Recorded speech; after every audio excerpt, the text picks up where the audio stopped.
Hi, Kenny Sahota here, and I hope you found the video released yesterday very helpful. If you haven't seen it yet, then if you're watching this on YouTube, click on the top right somewhere to watch the video now. If you're watching this on Instagram or Facebook, it probably isn't going to work the same way, so you'll have to just search my feed and find the video. Just a reminder, this week's webinar is on Thursday at 6:30 p.m. and in today's video, I want to share the 3 foundations you need to boost your rent-to-rent business.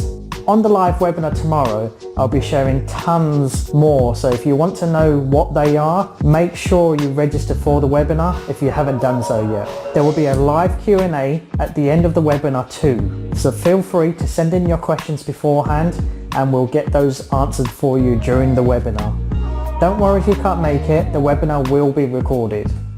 So, let's get started with tip number 2 this week, the 3 foundations you need to boost your rent-to-rent business. Number 1 is to create a routine and a pledge and stick to that routine. It sounds obvious, but I guarantee you that you will probably not apply this to yourself. With any business, consistency is key. It's like going to do your day job. You're contracted by your employer to start at 9 a.m. or whatever and finish, say, by 5 p.m. The fact is that consistency on a week daily basis gets you to achieve the goals and tasks set out by your company. So you need to do the same with your own business. Of course, if you're working alongside your current job, you need to work around it. But whatever you do, ensure that it's consistent, whether that's setting aside 1 or 2 hours a day. When starting out in a business, you will have so many jobs. You'll have to make sales phone calls, do your own admin and bookkeeping and much more. So it's vital that these tasks are managed well and consistently. Number 2 is to create a communication channel for your clients.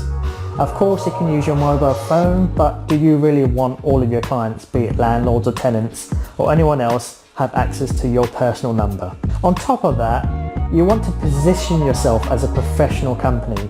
Get yourself a proper local number and have this instead diverted to your mobile phone. The same goes for email addresses. Don't go for the generic Gmail or Outlook domain emails. Go for one that's your own company name. Number 3 is to get yourself a really good accountant from the very beginning. It's really important to have an accountant that understands the rent-to-rent model and the property industry in general. I suggest going by recommendations of others.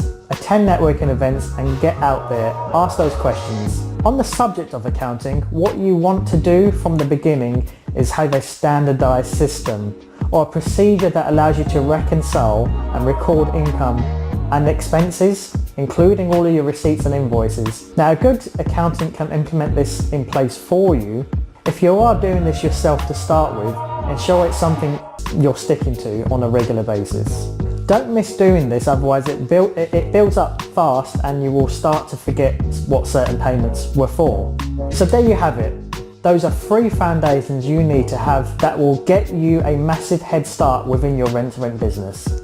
If you want to learn more about this topic, then register for the webinar tomorrow. The link will be somewhere in the description. If you're already registered, I'll see you there.